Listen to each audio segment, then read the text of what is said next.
Бәріңе сәлем достар, сіздермен мәңгілік футбол арнасы. Біз сіздермен футбол әлемінің соңғы топ жаңалықтарымен бөлісуге дайынбыз. Бізге қолдау көрсеткіңіз келсе, лайк басып, каналға тіркелсеңіздер жеткілікті. Біз видео шығаруды тоқтатпаймыз. Олай болса, көп созбайық, біз бастаймыз.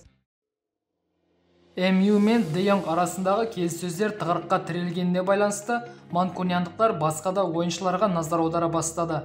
The Sun басылымының хабарлауынша, қызылдар Вулверхэмптон ойыншысы Рубен Невишке қызығып отыр. Ойыншыны Манчестерден бөлек Барселона мен Арсеналда өз нысанына алған. МЮ үшін бұл трансфер қиынға соғады. Жартылай қорғаушы Чемпиондар лигасында өнер көрсететін командаға ауысуды қалайды. Португалдық ойыншы үшін басты үміткер каталондық Барселона. Мюнхендік Бавария ресми түрде Карантен Талиссоның клубтан кететінін жариялады. Жартылай қорғаушы Бавария сапында 5 жылын өткізіп, енді еркін агент статусымен кетеді. 2017 жылы Хавбек үшін Европаның топ клубтары таласқан болатын. Ойыншы 5 жылдың ішінде мюнхендіктердің негізгі құрамында орын ала алмады. Талиссоға француздық Лион, Ньюкасл, Тоттенхэм және Ливерпуль қызығып отыр. Ойыншы әрдайым негізгі құрамда ойнағысы келеді. Сондықтан Лион немесе Ньюкасл сапына ауысуы мүмкін. Жаңа басшылар келген соң Челси құрамы толықтай өзгереді. Daily Mail басылымының хабарлауынша, жазда лондондықтар сапынан 12 ойыншы кетеді. Андрес Кристенсен, Антонио Рюдигер, Кепа Аризабалага, Нголо Канте, Тимо Вернер, Хаким Зиеш, Росс Баркли, Кеннеди, Жоржиньо, Кристиан Пуличич, Маркос Алонсо, Сауль Нигес, Ромео Лукаку. Осы ойыншылар командадан кетеді. The Athletic басылымының хабарлауынша, көктер ПСЖ мен Ашраф Хакими бойынша келіссөздер жүргізуде. Хакимидің өзі Парижден кеткісі келеді. Марокколық пен оңтүстік америкалық ойыншылар сыйыспай жүрген көрінеді. Жозеп Бартомеудің трансферлік саясатының кесірінен Барселона көп қиындықтарға кезікті. Каталондықтардың жалақы қоры толығымен таусылған, ал командада керек емес ойыншылар жетіп артылады. Осы жазда Барселона құрамын толықтай тазартады. Diario Sport басылымының хабарлауынша, Хави мен Жоан Лапорте арасында кездесу өтті. Хави президенттен клубқа 8 жаңа ойыншыны сатып алуды және 9 ойыншыны сатуды сұрады. Хави Сесар Аспиликуэта, Марко Алонсо, Андрес Кристенсен, Франк Кессе, Рубен Невиш, Рафиня және Роберт Левандовскиді сатып алғысы келеді.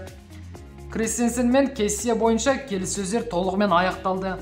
Бірақ Барселона әзірше бұл ойыншыларды қаржылық фейрплей ережесіне байланысты командаға тіркей алмайды. Қазір Испанияда біртүрлі жағдайлар болып жатыр. Ла Лига президенті Хавьер Тебастың айтуынша, Барселона қазір Левандовскиді сатып ала алмайды. Тебастың сөзін тыңдайық. Барселона не істеу керегін біледі. Клуб өз жағдайын түсініп отыр және біздің ережелермен таныс. Команданы үлкен қаржылық қиындықтарға дейін жеткізуге болмайды. Сол себепті біз белгілі бір ережелерді орнаттық. Барселона Де Йонгты немесе Педриді сатама жоқ па білмеймін. Бірақ олар міндетті түрде кейбір ойыншыларды сатып, табыстарын ұлғайтуы керек. Соңғы жылдары Барселонаның шығындары көбейді. Олардың орнын толтыру керек. Реал бұл қиындықтардың шешімін тапты, ал Барселонаның қолынан ештеңе келген жоқ. Барселона дәл қазіргі сәтте Левандовскиді сатып ала алмайды. Бұл сөздерге Лапорте кешіктірместен жауап берді. Тебас бұл сөздерді не үшін айтып отырғанын түсінбедім. Егер ол бұл сөздерді бір мақсатпен айтқан болса, онда тек Барселонаға кедергі келтіру үшін. Бірақ бұл сөздер әдейі айтылмаған болса, онда бұл Тебастың танымалдылыққа құмар, өзінің аузын берік ұстай алмайтындығының белгісі, деді Лапорте. Бұл Лапортенің Барселона баспасөз қызметіне берген ресми сұхбаты. Манчестер Ситиде өз құрамында тазалықты бастады. The Guardian басылымына сенсек, Рахим Стерлинг осы жазда қалалықтар сапынан кетеді. Ағылшындықтың келісімшарты келесі жылы аяқталады және оны ұзартатын ойы жоқ секілді. Пеп Гвардиоланың өзі ойыншыға сенімді емес. Бұған дейін Гвардиола ойыншыны сақтап қалғысы келсе, Холланд келгеннен кейін бәрі өзгерген секілді. Стерлингке Реал, Барса және Челси қызығып отыр. The Athletic басылымының хабарлауынша, қалалықтар осы жазда Зинченконы сатады. Ойыншыны Ньюкасл мен Эвертон клубтары сатып алғысы келіп отыр. Достар, бүгінгі жаңалықтар осымен тәмәм. Видео ұнаса лайк басып, жаңалықтар жайлы өз ойларыңызды комментке қалдыруды ұмытпайық. және арнаға тіркеліп жатқандарыңыз үшін көп рахмет. Ал біз қоштаспаймыз, келесі видеода кездескенше аман сау болыңыз.